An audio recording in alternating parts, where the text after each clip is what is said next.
Welcome to the best of Christmas TV Burp. Human Advent Calendar on Emmerdale. Jesus Christ our Saviour was born on Christmas Day to save us. Melting Cat on Paul Potts by Royal Command.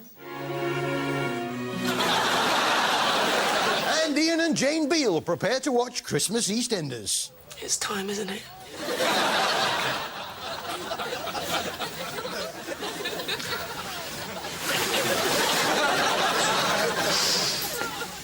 Love, it will soon be over. We'll be out the other side.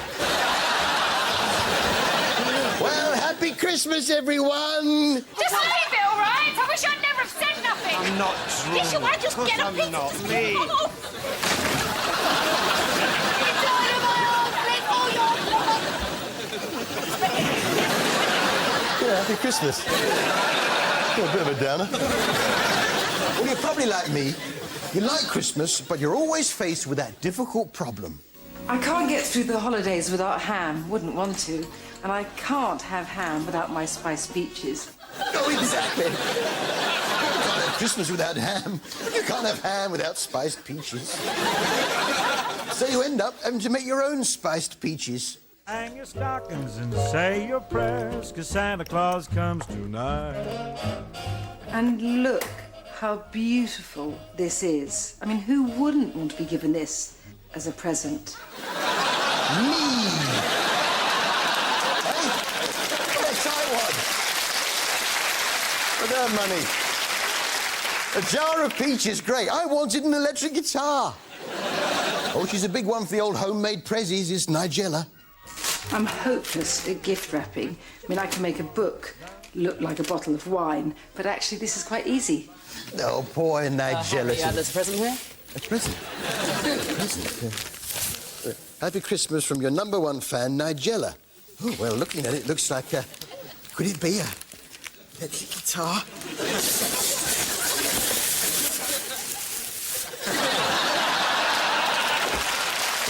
To the spiced peaches. I like that bit on Nigella Express where after the credits have rolled, she comes down the stairs like the secret lemonade drinker and snaffles a snack from the fridge.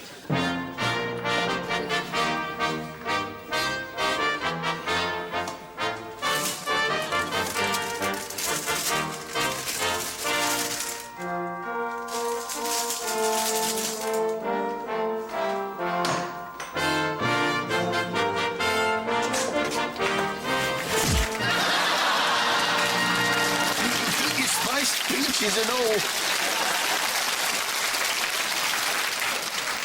But Nigella wasn't the only one cooking this Christmas. There was top chef boffin Heston Blumenthal. Heston blooming off his rocker, if you ask me. Heston's got all kinds of crackpot ideas to liven up the Christmas dinner table. I had an idea. I was going to feed my geese the essence of Douglas fir pine, which I hoped would make them taste a little bit like Christmas tree. Yeah, you want a bird to taste like a Christmas tree. Pine-flavoured goose. Well, rather than feeding the bird ground-up pine needles, I've come up with a shortcut. You get the bird, like that, and you get 2 magic trees. Put one on top, either side, and in the cavity, you place an airwick solid. Like that. And what you get is a lovely flavour that's a cross between the inside of a minicab and a public toilet. Now, what are the words to that Cliff Richard song, Congratulations? I know it goes, congratulations. Then what? Bum, bum, bum, bum, congratulations. Congratulations. In love with you. Well, you get the idea with that. But it did seem like Eric Pollard had one too many Brussels sprouts. Oh,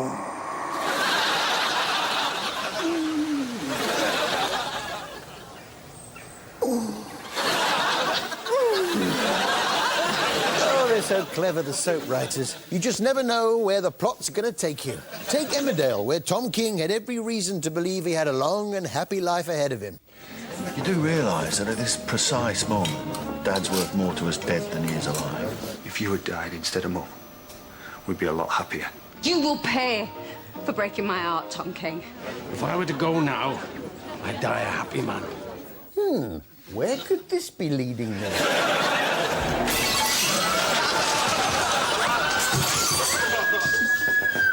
Oh, you clever writers on Emmerdale. I never would have thought of Tom King being murdered, even though everyone had it in for him. But it wouldn't be Christmas without a wedding, now would it? Although, of course, in real life, no one gets married at Christmas because it's Christmas.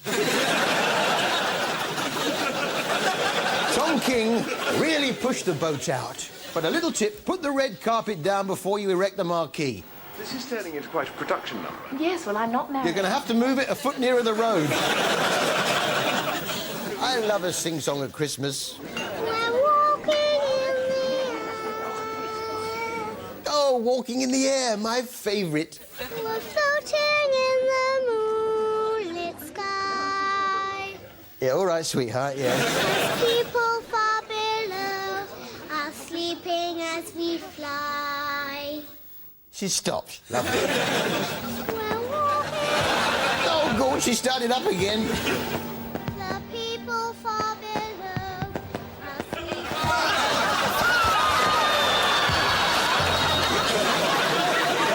I must say the highlight of my Christmas is always the UK's strongest man. And the first challenge for these guys was the bus push. What's the technique here, Gary? Slightly different from normal. Instead of pulling the bus, they're going to push the bus.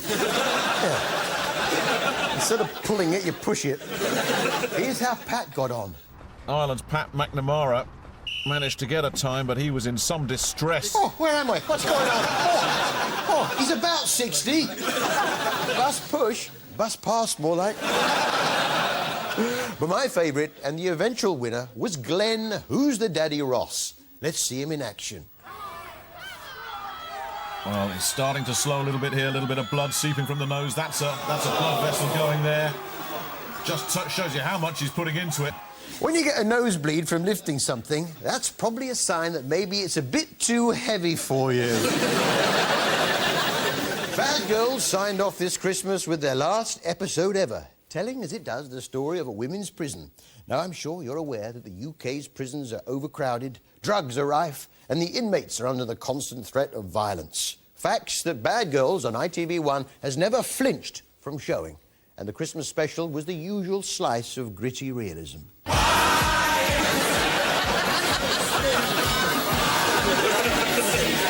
Frightening, isn't it?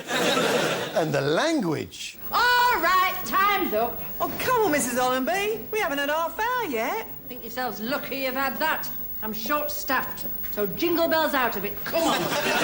Yeah, Holly and the Ivy off. Go away in a manger. The big drama was Janine giving birth in her cell, but she was unable to get help despite ringing the alarm. Oh! Tina, press the alarm. Oh!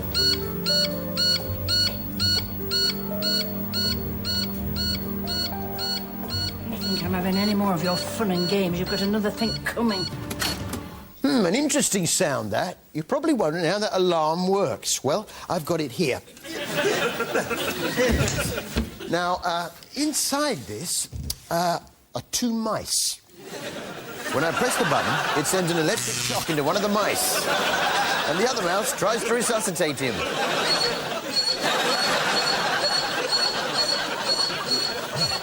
Neat little system, that. Which brings me to our Christmas TV highlight of the week. Christmas TV highlight of the week.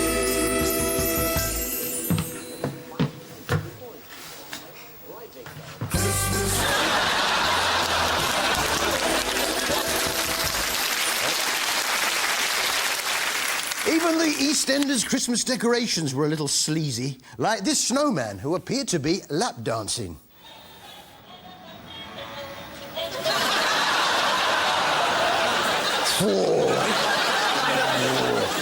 But Christmas is a time for family. And of course, the Branning family are at the centre of it all. And even though Tanya was pregnant, she was there, ready to help blow up the Christmas balloons.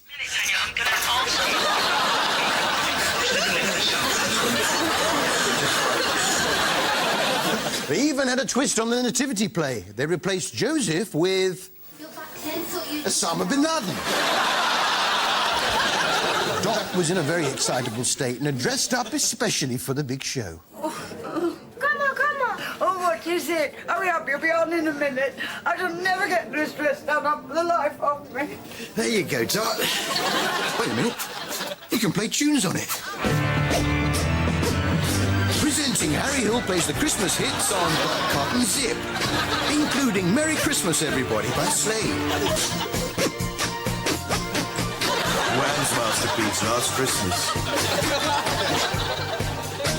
Jingle Bells.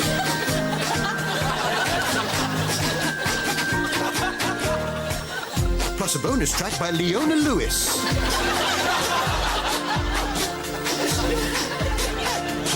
Harry Hill plays Dot Zip, out now for Christmas.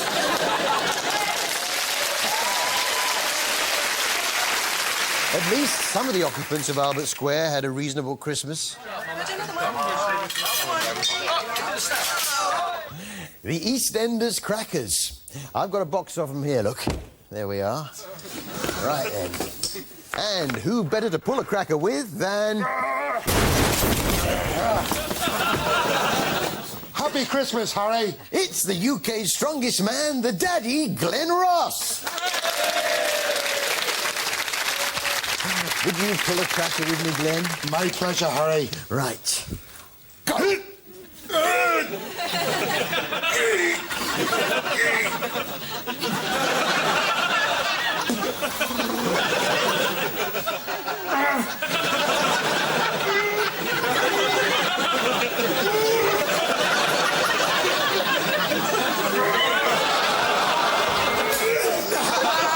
I win! Who's the daddy now? Hey, come on, Glenn. I know you're disappointed, but you're going to come out of this stronger. Go Ross there! I don't know, turkey at Christmas. It's not everyone's idea of fun. What is it with you and turkeys, Mark? We don't get on. Yeah, they just don't get on. There was a falling out some years back and they haven't spoken to each other since. It's hard to know which side to be on, isn't it? Big Mo Slaters or the turkeys. Of course, there's really only one way to find out.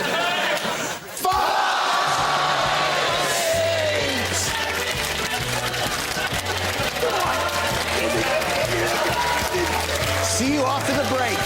Go on, Mo.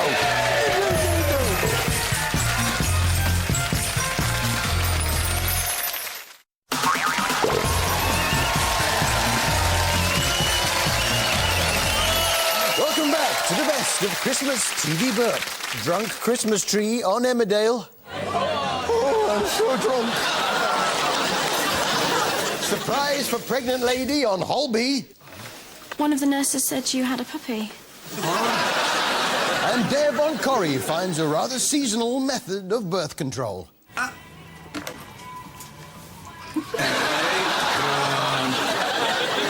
was nice for JB from JLS to take time out to wish us all a heartfelt Merry Christmas, though. Tell me, baby, do you recognize me? Well, it's been a year, it doesn't surprise me. Merry Christmas.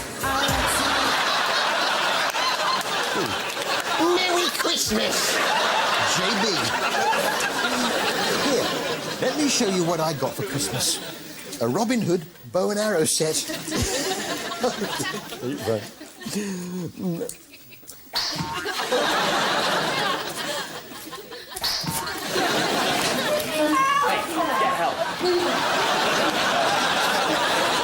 Sorry, everyone.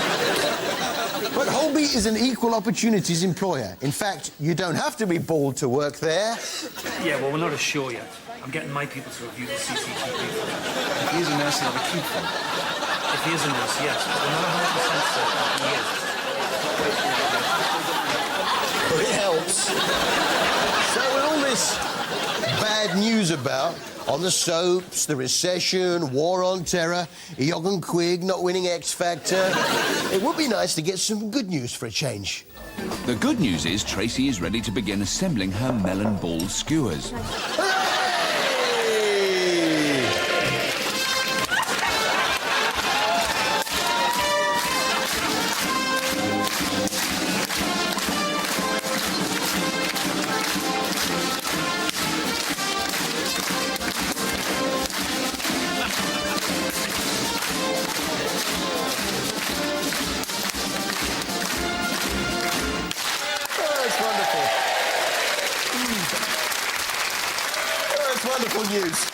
That's really set me up for Christmas. Yes, it was final week of Rosemary Schrager's School for Cooks. Yeah, so what was on the menu? Over at the marquee, Rosemary prepares for service of the savoury buffet. There's a ballantine of salmon. A ballantine of salmon. I've got one here. Why is it called a ballantine? Why are you called a ballantine? I don't like Rosemary Schrager. The show's rubbish, and for that reason, I'm out.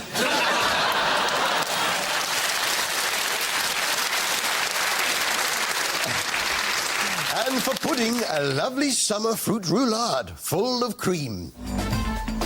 Making a mistake in the finals could cost him dear. Clearly feeling the pressure, Paul manages to get an unwanted ingredient in the roulade.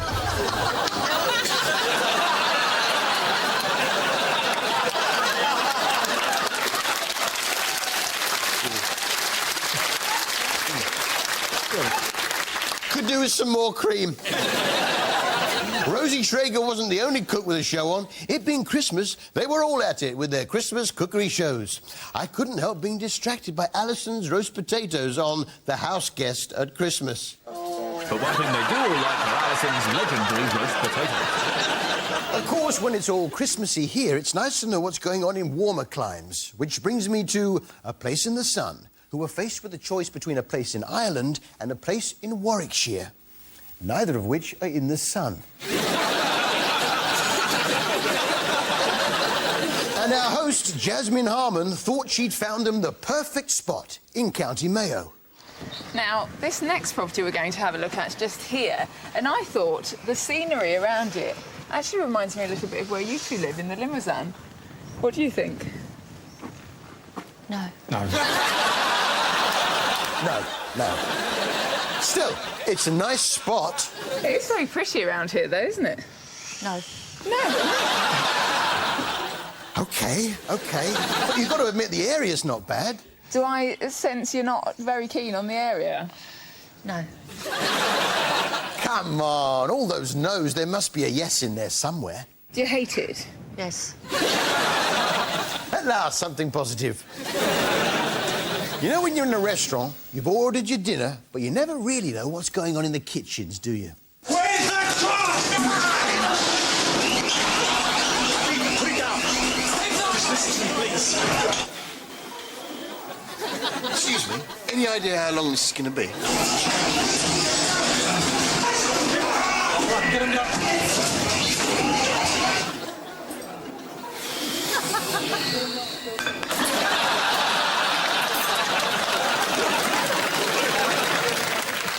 I've often wondered what I'll look like in 30 years' time.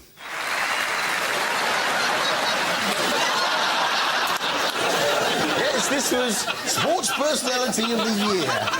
And isn't it weird when you start looking like one of your trophies? And this is the trophy won by Spain.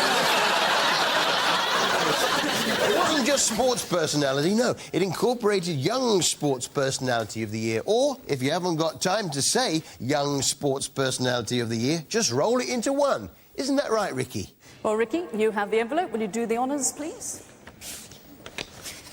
The BBC Young Personality of the Year. Young Personality. Hasn't Jessie Wallace let herself go, though, eh? Hi, Jessie. Hi. Hi. Good, nice to see you. Of course, that wasn't Jessie Wallace. That was Nigel Marven's Polar Bear Week. Yes, when Nigel headed up to the Arctic in search of polar bears and other animals. It seemed it wasn't just wildlife that Nigel had his mind on. I'm determined to meet older chicks later in the summer. Good luck with that side project. He did meet some polar bears, but the highlight for me were the beluga whales, who made the most peculiar noises. This beluga looks like he's enjoying a karaoke session with our hydrophone. Look at that. Oh. And so, to sing us out with a fairy tale of New York, please welcome all the way from the Arctic, a beluga whale and the one and only Shane McGowan!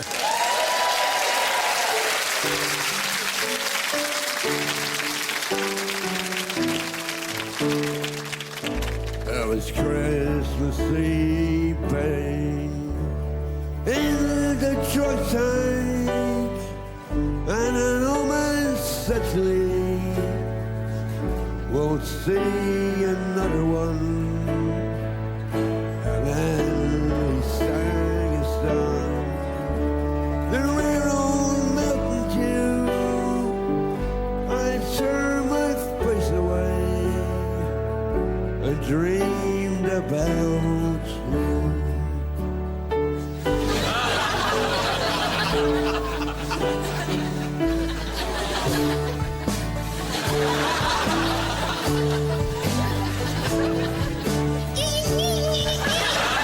Selling junk lying there, almost dead on that trip in that bed.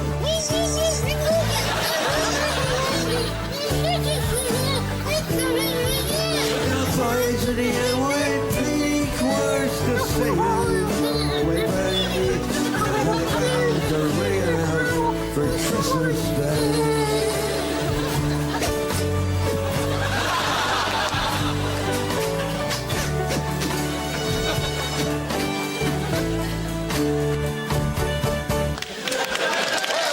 That's all from us, and a very Merry Christmas!